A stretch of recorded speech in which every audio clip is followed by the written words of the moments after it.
should read those. We got landscaping, online advertising, drop shipping, cleaning business, recruitment sales, server, OF agency, NFTs, graphic design and university, carpenter, credit building, university engineering, phone case business, nurse. We got bricklaying, graffiti cleaning. It's pretty cool.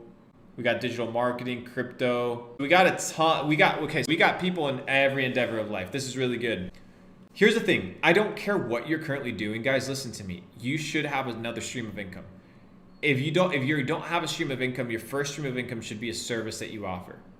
A service that you offer. In order to have a service, you need to have credibility. If you're going to offer a service first, what you need to do is establish rapport.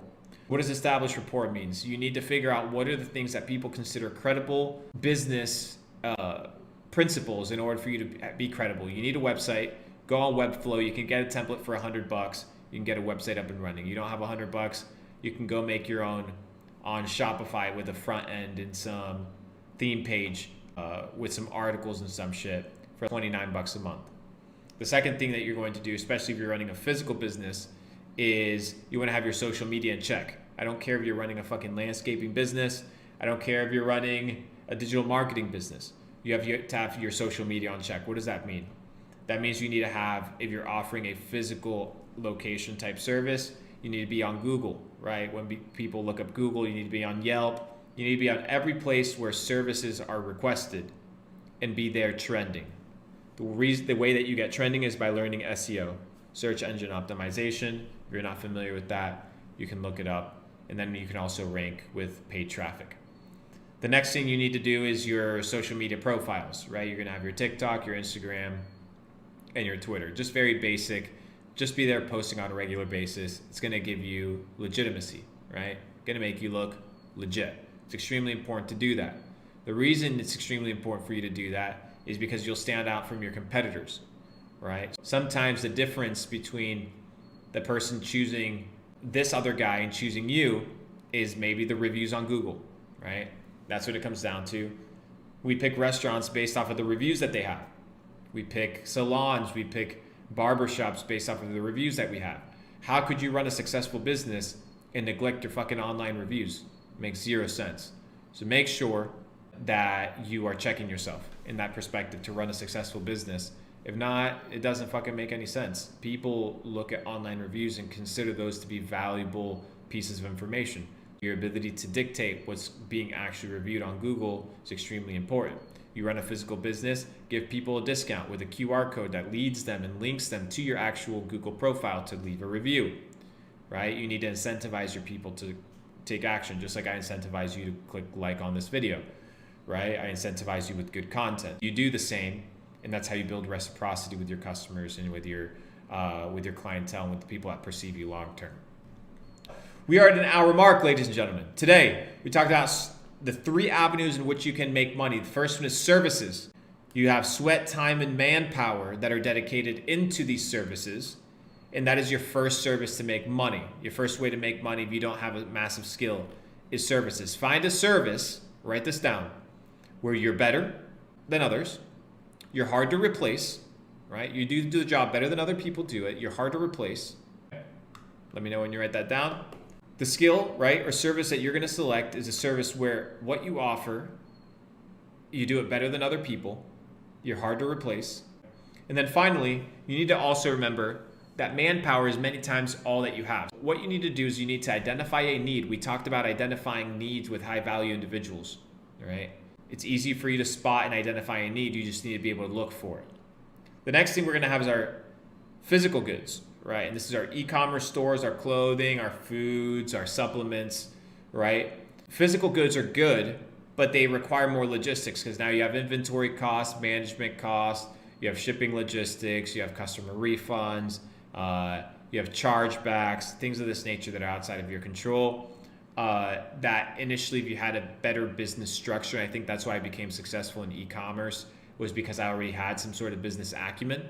Therefore, I could come in and just crush my competitors, right? It was extremely easy for us to do millions and millions and millions of dollars a month in sales in e-commerce when all you did was just have a little bit more business acumen than the average fucking 19-year-old selling on a dumb shit, bullshit ass store, right? It wasn't very hard.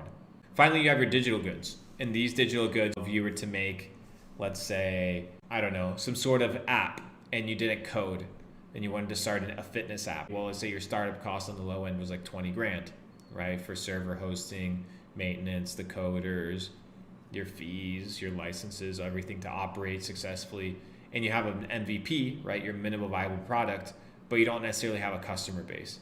And a lot of digital goods, whether it's apps or services that are used online, it's easy for them to add competitors to it. We just learned today that Disney Plus surpassed, right, Netflix in subscribers, which we never thought was possible. We never thought that Netflix would be dethroned, but Netflix has officially been dethroned, ladies and gentlemen. It is officially number 2. Disney Plus has more subscribers than Netflix. And the reason is because they have something extremely valuable that Netflix doesn't have. What Netflix doesn't have is IP. They do not have an IP that is as valuable as Disney. Disney can just whip up shit 24/7, just whip it up, send it out, right? Netflix has to spend a lot of money in order to create this IP and bring value to this IP, right? Disney has Marvel. They could be talking about comics and become a comic ass company for the next 20 years, and they would have content and content and content, right? Netflix has to create original content, and they have to convert individuals into that IP. These are highly competitive businesses. Digital goods is something that, unless you're doing e-learning of some sort, right? You could start with services and then offer an e-learning version of those services, but then you have to get good at digital marketing, right? And the reason you have to get good at digital marketing, usually that would come from your ability to run ads or running a store. I go services, physical products, digital products. That's the way that I make money. This is the process and flow that I utilize. Hopefully this was valuable to you guys as much as it is to me. I'm breaking down business in a very simple way. I know people like to use complex systems and things to talk about business, but I think initially you need to be able to break things down to their most basic common denominator. And my job here isn't to sound highly intelligent. My job is to give you practical shit that can help you elevate on a regular basis. That's today's stream, ladies and gentlemen. Hit the W if you haven't hit it already in the fucking comment section. If you've arrived to this part of the video and you're not yet subscribed, make sure you subscribe.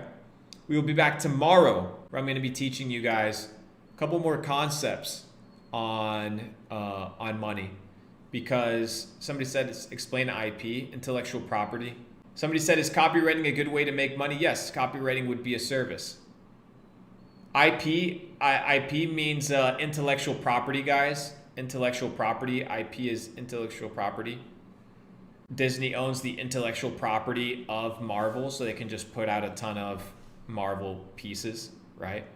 Let me see. Let me read some more of these questions. Hi, Luke. I'm 19, working for USPS, manage your yard business, refurbish furniture, and pay my rent using my rental car cleaning job. What's the deal with loans and credit, and how do I work smarter instead? I don't really understand the question, bro. You're gonna have to ask it a little bit better. Luke, what's a good legal way to make money with only expertise been robbing and drug dealing? Bro, if you've been drug dealing, then you know how to close deals, brother. You know how to close deals. There's plenty of businesses online that you can find where you're not doing anything illegal or anything. Nothing is worth your freedom, right? Nothing. That's how I see it. Nothing is worth your freedom. If something compromises my ability to be free, I don't touch it. There's plenty of skills that you learn trapping, that's for sure, bro. I can tell you that from experience. What do you think about growing social media accounts such as TikTok, YouTube, Instagram, etc.? Can you make some money with that? Yes, you can definitely make money doing that, but it's definitely not as lucrative as it used to be. I was doing that back in 2015 when it was a lot easier. But anyways, guys, hope you guys have a wonderful rest of the fucking day. I appreciate you. I'll see you here tomorrow. Do not be late. Do not be late. Some of you guys showed up at 7:30. We're here at 7. We're here at 7. Make sure you show up tomorrow. I'll see you bright and fucking early. Somebody said, bro, Luke, can you recommend a book on negotiations? Yes, I recommend a book on negotiations. Should I share what it is? I'll share it with you guys. It's called Never Split the Difference. Never Split the Difference. That's the name of the book. Never Split the Difference. It's by a former CIA terrorist negotiator. Never Split the Difference. Make sure that you're picking it up.